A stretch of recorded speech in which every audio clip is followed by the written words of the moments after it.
আজকে একটা special chicken রান্না দেখাবো, যেটা ভাত পরোটা দুটোর সঙ্গেই খুব মজা করে খাওয়া যাবে। আসসালামু আলাইকুম এভরিওয়ান, কেমন আছেন সবাই? এই যে আমি আজকে একটা চিকেন রান্না করছি।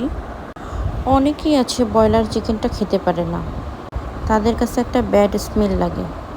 তবে আমি শিওর এভাবে রান্না করলেই সবাই খেতে পারবে।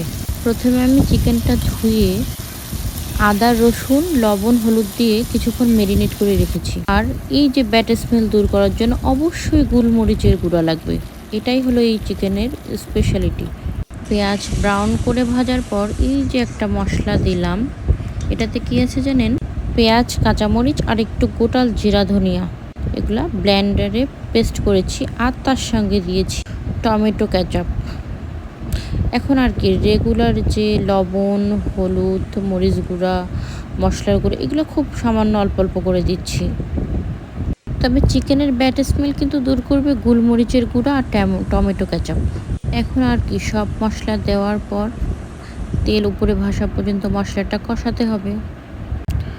যতক্ষণ না পর্যন্ত মশলাটার উপরে তেল খুব ভালোভাবে ভেসে না উঠবে, ততক্ষণ পর্যন্ত মশলাটাকে কিন্তু কষাতে হবে। এখন একটু দিয়ে দিলাম আমি সামান্য পরিমাণ রাঁধুনি মুরগির মশলা। এই তো আমার রান্নার মশলার তেল উপরে উঠে গেছে। এখনই আমি দিয়ে দেব চিকেন, যেটা ফ্রাই করে রেখেছিলাম, খুব একটা না, হালকা ফ্রাই। এখন আর কি আবার চলবে মাংস কষানো।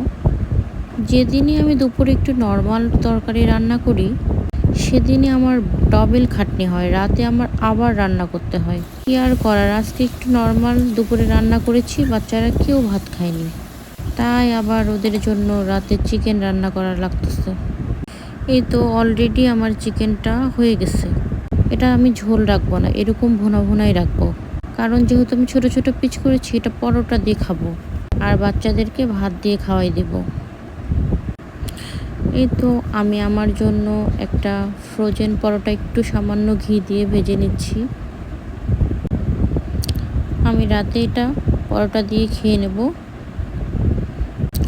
খেয়ে অবশ্যই জানাচ্ছি যে কেমন হয়েছে। এই জন্য পুরো ভিডিওটা দেখতে হবে।